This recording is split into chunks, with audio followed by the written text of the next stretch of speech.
Bukod sa suporta ng mga Pilipino, bumuhos din ang mga cash incentives para sa mga Pinoy Olympian ngayong pong taon.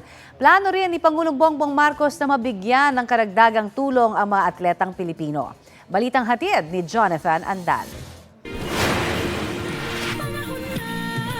Inuulan ng biyaya ang double gold medalist na si Carlos Yulo. Ang iniabot ng Pangulo na 20 million peso cash incentive sa Heroes Welcome sa Malacanang na alinsunod sa batas, tinapatan pa ng Office of the President ng 20 million pesos. Mahigit 14 million pesos naman ang mula sa House of Representatives, habang 2 milyon ang ipinangako ng lokal na pamahalaan ng Maynila kung saan siya lumaki.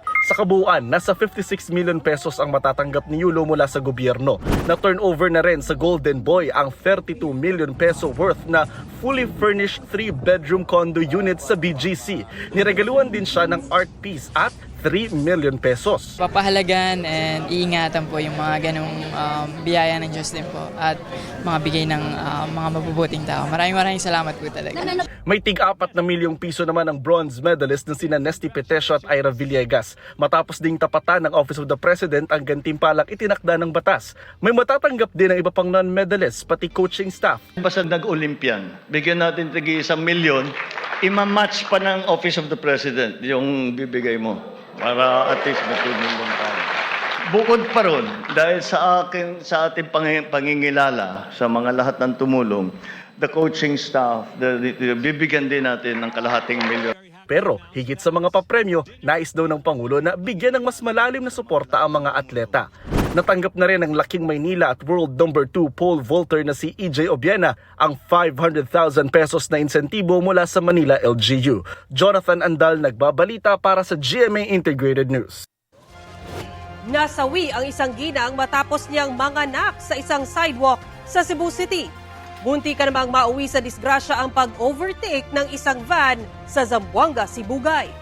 Ang mainit na balita hatid ni Krisa Dapitan ng GMA Regional TV. Tinatahak ng isang motorsiklo ang palikong kalsada sa may boundary ng Artilim at Tungawan sa Zamboanga, Sibugay nang biglang sumulpot ang isang van.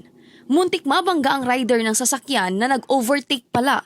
Viral sa social media ang video na ito. Napansin na po namin yung service car ng barangay na nag-overtake po siya sa dalawang vehicles po, ma'am. So, kaya kung makita niyo po sa video, ma'am, galing po kami ng medyo gitna, nasa gitna po kami ng lane namin, is tumabi po kami. Napansin ko po talaga na hindi po kaya ng allowance na doon po tumalon pa ako. Sa investigasyon, napag-alamang barangay cab ito ng Barangay Talon-Talon sa Zamboanga City. Ayon sa Barangay Council, nagpaliwanag na sa kanila ang 60 anyos na driver ng barangay cab. Ang pagkalam niya, clear yung daanan, kaya nag-overtake siya.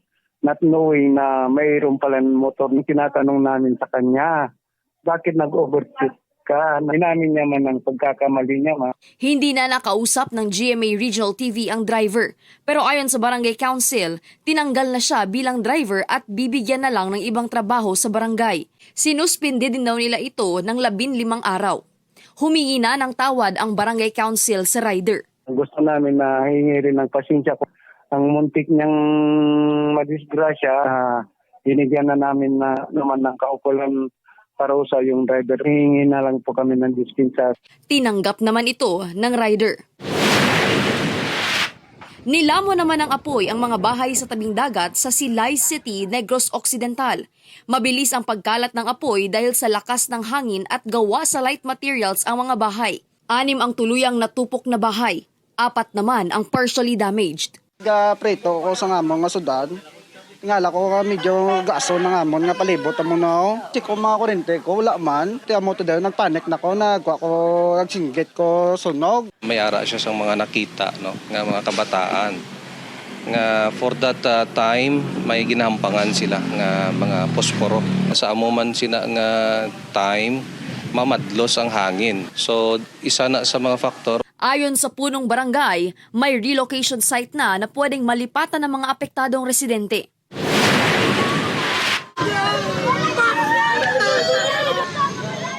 Labis ang hinagpis ng mga kaanak ng 35 anyos na babae na nasawi sa tabing kalsada sa Cebu City.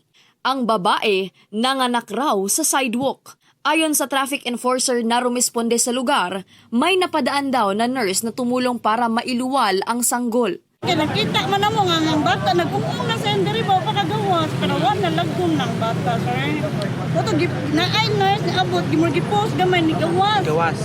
Paggawas, ato sir, patay na dyan ang bata niya. Ang umbilical cord niya, gikan sa tiyan ko. Kisa ni putol. Agad daw tumawag ng ambulansya para maisugod ang babae sa ospital, pero tumanggi umano siyang magpadala doon at nagpumilit bumaba. Pumirma pa umano siya ng waiver na hindi magpapadala sa ospital. Nasawi ang babae dahil sa komplikasyon. Ma'am, kung nadlo ka sa bayad, wala na problema. Kaya nga no, kami rin sa mikuan.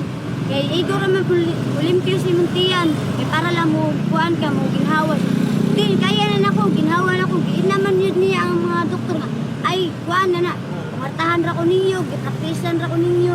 Inaog na lang ko. Ayon naman sa live-in partner ng babae, nagmatigas ang kanyang kinakasama at nagdesisyon talaga na huwag magpa-ospital. Krisa Dapitan ng GMA Regional TV, nagbabalita para sa GMA Integrated News. Nagkaroon ng pagsabog sa bakod ng Municipal Hall ng Tipo-Tipo sa Basilan. Nasira ang pundasyon ng isang poste ng ilaw. Rumesponde ang militar at bomb disposal team sa lugar para alamin ang uri ng pampasabog na ginamit. Walang naitalang sugatan. Sa ngayon, inaalam pa kung sino ang nasa likod ng pagsabog. Ayon sa mga otoridad, posibleng may kinalaman ang insidente sa paghanda ng lokal na pamahalaan sa Tipon-Tipunan Festival sa susunod na linggo. Payo nila magsumbong agad sa kanila kung may mapansing kaduda-dudang tao o bagay sa lugar. Matapos sabihin ng NEDA na maituturing na food poor ang isang tao kung 64 pesos o pababa ang budget niya para sa pagkain kada araw, naglabas ng suggestion ang Department of Trade and Industry ng mga murang pagkain na pwedeng bilhin. Sa pagdinig ng Kamara sa budget ng DTI, sinabi ni Undersecretary Amanda Nograles, base sa kanilang retail price monitoring, pasok ang sardinas na nasa 15 hanggang 20 pesos. Tinapay na nasa 2 pesos ang kada piraso. May noodles din daw na nasa 7 pesos and 75 centavos ang presyo. Ang 3-in-1 na kape mahigit 4 pesos. At kung gusto raw ng maggatas, may mabibiling evaporated milk sa halagang 44 pesos. Ayon sa DTI, nakadepende naman sa consumer kung anong produkto ang kanilang bibilhin. Binatikos ng ilang mambabatas ang batayan ng NEDA sa pagiging food poor ng isang tao. Hindi na daw kasi akma ang budget na 64 pesos kada tao para sa 3 meals, ngayong mahal ang mga bilihin. Kinwestiyon sa pagdinig ng Senado ang mga otoridad kung bakit nakapaglayag ang motor tanker Jason Bradley at MV Mirola 1 na kulang pala ang mga dokumento. Ipinapasapi na rin ang mga may-ari ng 2 barko dahil hindi sumipot sa pagdinig. Balitang hatid ni Dano Tingkungko.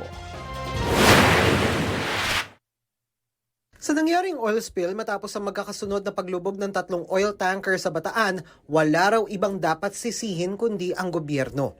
I'm trying to picture this as a government-made, state-made, state-induced calamity. Hindi naman po siguro lingid sa kaalaman na nakakarami na kagaya ng sinabi ng ating chairperson, walang permit. Malalabas to mamaya, walang permit yung ilang barko. Nakatutok ang investigasyon ng Senado sa mga nangyari na nauwi sa paglubog ng MT Terra Nova, MT Jason Bradley at MV Mirola 1 nung sabay na humagupit ang habagat at bagyong Karina nitong Hulyo. Pero no-show sa pagdinig ang mga may-ari ng MT Jason Bradley at MV Mirola 1. Sabi ng Marina, wala raw kaukulang safety documents ang MT Jason Bradley at MV Mirola 1. Ayon sa PCG, hindi dumaan sa PCG ang Mirola 1 bago ito lumayag mula na botas. MV Mirola 1 departed Navotas without passing through the Coast Guard station. Tumakas po yan and it was in tow. It ran aground on 23 July. So ma'am, hindi po yan dumaan sa Coast Guard to Hinila po From yan. Navotas, Going, time? Anong date? it is subject for investigation. Yung Jason Bradley. Lumubog po siya habang naka-anchor po siya. Hindi po yan siya din dumaan sa Coast Guard. Naka-anchor lang po siya. At lumubog po siya nung kasagsagan ng sama ng panahon. Tanong ng mga senador, paano nalusutan ng mga barko ang mga ahensya ng gobyerno kung kulang pala sila sa mga permiso para maglayag? Paliwanag ng Marina, July 1 pa lang nasimulang maipatupad ang kanilang digitalization. After po nung mga registration namin, we don't have any means to check whether after registration are they operating. Pwede, ma'am, pwede kayong mapalusutan? Well, we don't have that information, sir, kasi we don't have the tool. We don't have that tool to monitor. So, ma'am, ibig sabihin, pwede kayong mapalusutan?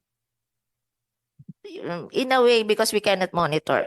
Humarap naman sa pagdinig ang operator ng MT Terra Nova. Paliwanag niya, bukod sa kumpleto sa permits at lisensya ang barko, may pahintulot din ang barko mula sa PCG na lumayag. Is that also the reason why you ventured, sailed out, Mr. Cordero? Dahil walang signal number? Ganun ba? Yes, Your Honor. Aside from that po, nag-verify rin po kami sa Pag-asa. Ng Iloilo.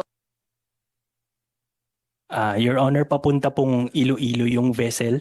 You were there for how many days? Yes, because Oh, after a few hours po ng voyage, biglang nagpalit yung weather and it encountered. hindi dapat bumalik kayo sa port. Yun po yung intention until we encountered engine trouble.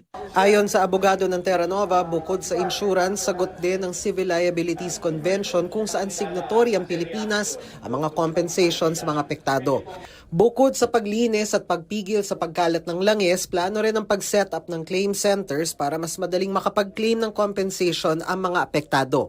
Dano Tingkungko, nagbabalita para sa GMA Integrated News.